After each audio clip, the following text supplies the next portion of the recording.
You can install the Glassfy SDK by either using Swift Package Manager or using CocoaPods. And you can use the Glassfy SDK in either a SwiftUI or a UIKit app. To install by Swift Package Manager, choose Add Packages from the File menu and paste the Glassfy SDK URL into the search field. Change the dependency rule to be up to next major version and add the package.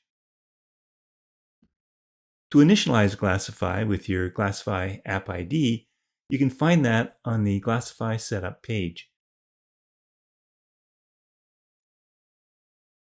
To initialize Glassfy in a SwiftUI app, you can do that at the app entry point, where you will import Glassfy, and then in an onAppear block, call the Glassfy init function, passing in that string for the API key.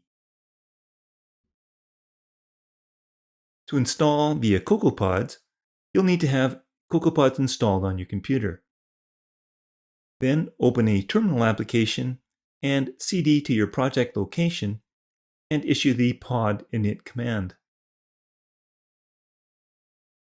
Open the pod file in any text editor or Xcode and then type in the pod for Glassfy.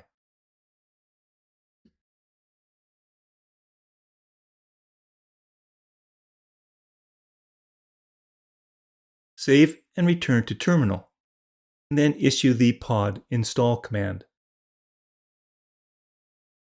From now on, launch your project using the workspace file instead of the Xcode project file.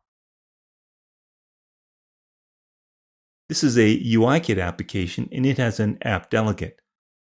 To initialize Glassfy, if your application is using an app delegate, import Glassfy.